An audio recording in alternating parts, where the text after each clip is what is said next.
Hi everyone, welcome to another Tutoring Pros video. In this video, we're going to be going over 5 SAT problems, and more specifically, we're going to be going over 5 hard SAT problems. The SAT is broken down into 3 different levels of difficulty. The first is easy, then it's medium, and then it's hard. Typically for the math portion of the SAT, the moment that you start around questions 1 through 4 should be easy, and as you progress through the test, the questions will slowly get more difficult. Alright everyone, number 1. If f of x equals 5x squared minus 3, and f of x plus a equals 5x squared plus 30x plus 42, what is the value of a? In this question, we're going to start off with our f of x, which is the 5x squared minus 3. And we're going to be plugging in f of x plus a and comparing it to the f of x plus a that they give us in the question. So instead of x, we're going to be plugging in x plus a. We'll have 5 times x plus a squared minus 3.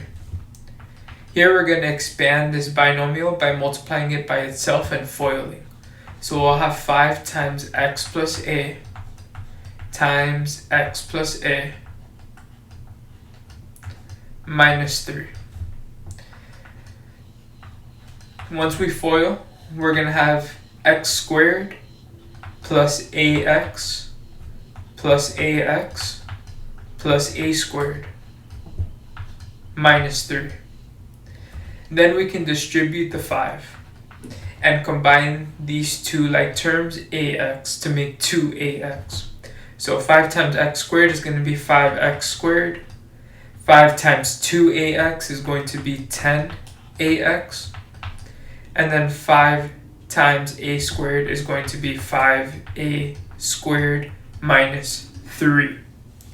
At this point, we can use the coefficients of the variables to figure out what a is. If you notice, the coefficient for x here is going to be 10a. And if we look at the formula in the question, the coefficient of x is 30. So we're just going to set 10a equal to 30 and get a by itself by dividing 10 on both sides. And finally, we get a equals 3, which will be C. Number 2. The system of equations above has no solutions. If a and b are constants, what is the value of a over b? What it means for a system of equations to have no solutions means that the two equations have the same slope and they have different y-intercepts. Since they have the same slope, that means that the ratio between the coefficients of y and x will also be the same. So in order to find what a over b is, all we need to do is find the coefficient of x for the first equation divided by the coefficient of y for the first equation. So this will be 3 over 4 divided by negative 1 over 2. If we rewrite this, we can see what we have to do is keep the first fraction the same, change the division to multiplication, and flip the last one. We'll end up with 3 over 4 times negative 2 over 1. To multiply fractions, we multiply the top numbers together and the bottom numbers together. So 3 times 2 is 6, 4 times 1 is 4, and this will simplify to 3 over 2. Number 3. Gisela would owe $15,500 in taxes each year if she were not eligible for any tax deductions. This year, Gisela is eligible for tax deductions that reduce the amount of taxes she owes by $2,325. If these tax deductions reduce the taxes Gisela owes this year by D%, what is the value of D? So whenever we're dealing with percentages, we have to know that to find the percent, we need to find the difference and divide it by the original. original. So the difference is the amount that her taxes were reduced, which was 2,325. And we're going to divide it by the original amount that she was supposed to pay, which was 15,500.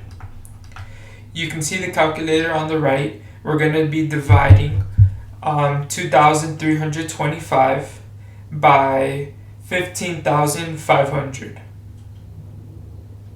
And you'll see that we get 0.15. And to turn this from a decimal to a percent, all we have to do is move the decimal over to the right 2 times. And you'll see that we get 15%. So the answer to this question is just 15. Number 4. What is the set of all solutions to the equation square root of x plus 2 equals negative x? Here we have a radical equation that at the end we're going to have to test for extraneous solutions. If you have not learned this topic yet, please make sure to watch my video on extraneous solutions and radical equations. So for this question, we're going to start off with the equation square root of x plus 2 equals negative x. And the first step is to square both sides so that we get rid of that square root. Next we'll have x plus 2 equals negative x squared is x squared. We're going to move everything to one side so that we'll have 0 equals x squared minus x minus 2. We're going to factor out this quadratic formula. We need to think about factors of 2 that subtract to make 1.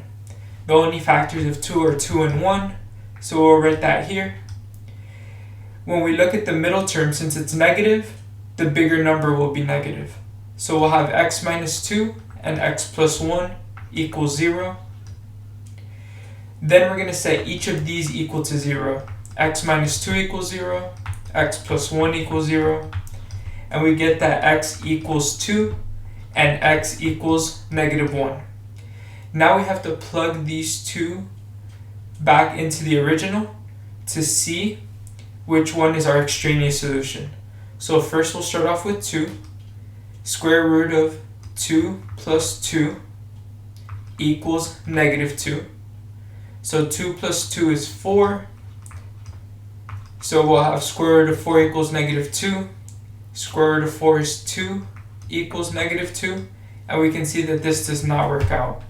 So x equals 2 is not a solution to this equation. Next we'll try negative 1. We have square root of negative 1 plus 2 equals negative, and then x is negative 1. On the left side, negative 1 plus 2 will be square root of 1. And on the right side, negative 1 will just be positive 1. So we'll get that 1 equals 1, which works out. And we find that the solution is just negative 1. Number 5. A cylindrical can containing pieces of fruit is filled to the top with syrup before being sealed. The base of the can has an area of 75 centimeters squared, and the height of the can is 10 centimeters. If 110 centimeters cubed of syrup is needed to fill the can to the top, which of the following is closest to the total volume of pieces of fruit in the can? So there's a few things here that we need to consider. First, it's the volume of a cylindrical can, or of a cylinder. The formula for volume of a cylinder is pi r squared, which is the area of the base, times height. So here, area of the base is 75, and we're going to multiply this with the height, which is 10. And so the volume of the whole cylindrical can is 750 centimeters cubed. In order to find the volume that's filled by the fruit, we have to subtract the total volume by the volume filled with syrup, which is 110. So if we subtract 750 by 110 centimeters cubed, we're going to get that the volume of the fruit is 640 centimeters cubed, which is answer choice C. And that is the end of our video. If you enjoyed or learned something, please make sure to smash the like button. Make sure to subscribe for better grades. And if there's a topic that you want me to go over, please make sure to include that in the comment section. I'll see you in the next one.